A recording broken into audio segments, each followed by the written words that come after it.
سوال یہ ہے کہ قرآن میں جس بھی مقام پر رات اور دن کی تبدیلی کا ذکر ہے اس مقام پر اکثر سورج اور چاند کا بھی ذکر ہوتا ہے، اور پھر عموماً اس طرح کی آیات آتی ہیں کل یجری لاجل مسمی وسخر الشمس والقمر، اور کہا جاتا ہے کل فی فلق یسبحون، جن کو پڑھ کے ایسا لگتا ہے کہ قرآن دن اور رات کے تغیر کی علت سورج کی گردش کو بیان کر رہا ہے، جبکہ حقیقت میں اس کی علت زمین کی اپنے محور کے گرد گھومنا ہے۔ ان آیات کو پڑھ کر کیا یہ کہا جا سکتا ہے کہ قرآن مجید اپنے زمانے کے علم سے متاثر ہو کے یہ بات کر رہا ہے؟ کیونکہ اس وقت تو یہی سمجھا جاتا تھا، لیکن جدید سائنس نے بتایا ہے کہ یہ زمین کی اپنے محور میں گردش ہے جس کی وجہ سے یہ دن اور رات کی تبدیلی ہوتی ہے۔ یہ کتنی دلچسپ بات ہے کہ خود یہ فرما رہے ہیں کہ ایسا لگتا ہے، یعنی یہ کس لفظ سے لگ رہا ہے؟ قرآن مجید میں سائنس نہیں بیان ہوتی، وہ تو ہمارے عمومی مشاہدے کو سامنے رکھ کر استدلال کرتا ہے۔ یعنی قرآن کا استدلال فطری استدلال ہے۔ فطری استدلال کا مطلب کیا ہے کہ ہمارے گرد و پیش میں جو عالم ہے، جو ہمارے تجربے میں آتا ہے، ہمارے مشاہدے میں آتا ہے اور بغیر کسی سائنسی مدد کے آتا ہے، اس کو بنائے استدلال بنایا جائے اور انسان کے اندر علم و عقل کے فیصلے کرنے کے لیے جو فیکلٹی رکھی گئی ہے اس کو سادگی سے کام کرنے دیا جائے۔ تو قرآن مجید کا طریقہ یہ ہے۔ تو اس میں تو ایسی کوئی بات نہیں، اس میں بس یہ بیان کیا گیا ہے کہ رات دن کا پیچھا کر رہی ہے، دن رات کا پیچھا کر رہا ہے، سورج کو دیکھتے ہو، چاند کو دیکھتے ہو، جس چیز کو بھی دیکھو ہر ایک اپنی ایک منزل کی طرف سرگرداں ہے۔ بس یہ ایک اجمالی بیان ہے، اس میں اس طرح کی کوئی چیز نہیں ہے، اور میں نے عرض کر دیا کچھ سائنسی بیان بھی نہیں ہے۔ ہمارے عام مشاہدے کو سامنے رکھ کر اللہ تعالیٰ اپنی قدرت کی طرف، اپنی حکمت کی طرف، اور جو کچھ انہوں نے اپنی اس قدرت اور حکمت سے ہمارے لیے فراہم کر دیا ہے اس کی طرف توجہ دلا رہے ہیں۔ ٹھیک، غلام صاحب ہم لوگ بھی تو آج کے زمانے میں بھی، حالانکہ اس وقت جو ایج آف ٹیکنالوجی اور ایج آف سائنس ہے اس میں بھی ہم کہہ رہے ہوتے ہیں سن رائز سن سیٹ، حالانکہ ہم سب جانتے ہیں نہ سورج نکلتا ہے نہ جاتا، سورج تو اپنی جگہ پر ہے، تو یہ بھی اس کی ایک مثال ہے۔ نہیں، دیکھیے بات یہ ہے کہ زبان عمومی مشاہدے پر بات کرتی ہے، اس میں ایسے ہی بات کی جائے گی۔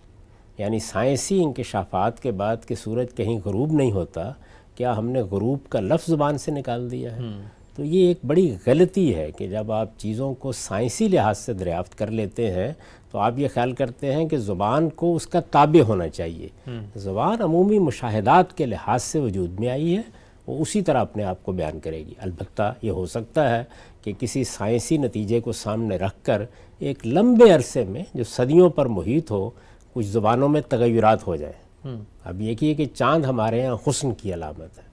چاند چہرے یہ وہ چیز ہے کہ جو آپ کو دنیا بھر کے ادب میں مل جائے گی،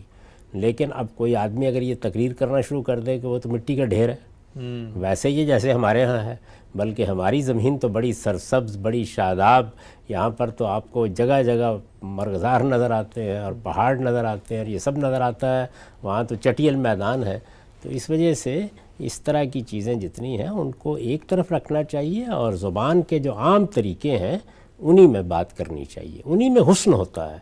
ہمارے عمومی مشاہدے پر ہماری زبان کام کرتی ہے، اور قرآن مجید نے بالکل یہی طریقہ اختیار کیا ہے۔ البتہ یہ بالکل صحیح ہے کہ چونکہ وہ اللہ کا کلام ہے تو لہٰذا کسی جگہ کوئی ایسی چیز مشاہدے کے لحاظ سے نہیں آ گئی کہ جو حقیقت کے بالکل خلاف ہو۔ تاہم اسلوب بالکل وہی ہے کہ جو ایک عام آدمی دیکھ رہا ہوتا ہے۔ ہم دیکھ رہے ہیں کہ سورج بھی چل رہا ہے، چاند بھی چل رہا ہے، سب منازل طے کر رہے ہیں، زمین بھی گردش کر رہی ہے، تو یہ بات اصول میں کہہ دی کہ کل فی فلک یسبحون، ہر ایک اپنے اپنے ایک مدار میں تیرتا ہوا چل رہا ہے۔ یہ ایک وہ بیان ہے کہ جس بیان کے لیے کسی سائنسی مشاہدے کی ضرورت نہیں۔ ٹھیک، یہ بتائیے کہ ہم سب اکثر یہ جو قرآن مجید میں آتے ہیں ہم نے پہاڑوں کو میخیں بنا دیا، اب یہ بھی کیا انسانوں کے مشاہدے کے لحاظ سے بظاہر تو لگتا ہے، چونکہ ہم لوگ تو پہاڑوں کو ایک خاص سطح سے دیکھ رہے ہوتے ہیں، لگتا ہے یہ کہ اللہ میں نے کوئی انکشاف کیا ہے کہ پہاڑوں کے ساتھ معاملہ میں نے کیا، یہ کس نوعیت کا بیان ہے؟ نہیں، اس میں تو آگے چل کے بتا دیا گیا ہے کہ جس طریقے سے زمین میں نشیب فراز پیدا کیے گئے ہیں اس سے اس کا جو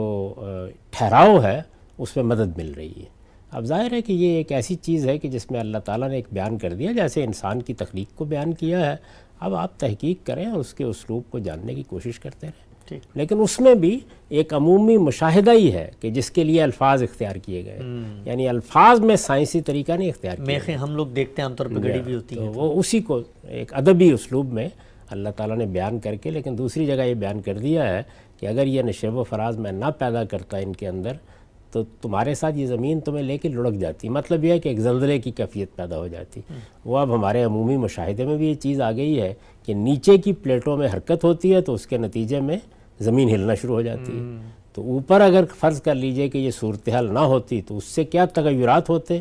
وہ ہم نہیں جانتے، لیکن اللہ تعالیٰ نے بتایا ہے۔ اس پر مزید کام کرتے رہنا چاہیے۔ ایک اچھا اشارہ مل گیا، بس اس سے زیادہ کچھ نہیں، یہ کوئی سائنس کی کتاب نہیں ہے۔